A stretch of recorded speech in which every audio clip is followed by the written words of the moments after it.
আসসালামু আলাইকুম। আসলে সারাদিন পর আজকে একটা ব্লগ নিয়ে আসলাম আপনাদের মাঝে। আসলে আজকে আমাদের সাইডে অনেকগুলো কাজ করা হয়েছে। দেখেন, এই যে ফুলে অ্যাক্রিলিক বোর্ডের কি পাল্লা দেওয়া হয়েছে।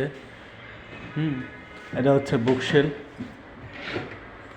এই যে ভিতরে বুকশেল এবং এখানে সুন্দর সুন্দর পাল্লা দেওয়া হয়েছে একদম ইজিলি ভাবে, ঠিক আছে, একদম সুন্দর মানে একদম আর কি লেগে যায়।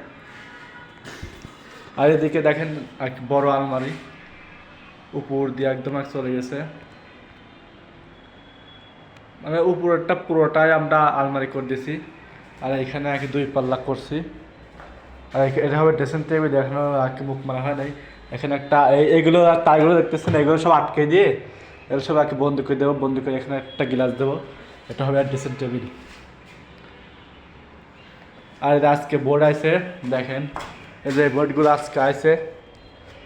আসলে তো আমরা কাজ করতেছি একটা মানে আর কি হিন্দুদের বাড়িতে। এই বোটগুলো আছে, এই বোটগুলোতে এখানে একটা মন্দির হবে। মন্দির বলতে মানে বাসার মধ্যে যা মানে পূজা করে সেরকম একটা মন্দির হবে। আসলে এটা ওটা কাজ করে, যেহেতু সবাই মানে সবার বাসাতে কাজ করা লাগে। এখন কী করবো বলেন, এই যে কাজ চলতেছে। আর এদিকেও আছে, এদিকে লাইট নাই, এদিকে আপনার দেখছেনই। সো আসলে আমি কি জানি, আমি আপনাদের কাছে একটা প্রশ্ন করব যে আমরা তো ধরেন কাজ করি, মানে আমরা কাজ করতেছি হিন্দুদের বাসায়। এখন আমাদের বলতেছে যে একটা মন্দির বানায় দিতে, ঠিক আছে, মানে বোর্ড টোড সব আনছে, ডিজাইন দিবে, আমরা একটা মন্দির বানিয়ে দেবো যাতে ওনারা আর কি মানে যার যার ধর্ম শেষে পালন করবে।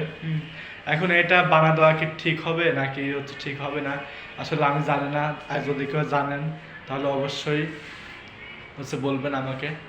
আর যেটা ভালো হবে সেটাই করবো, কারণ আমি এক মুসলিম আর একটা হিন্দু বাড়িতে কাজ করতেছি।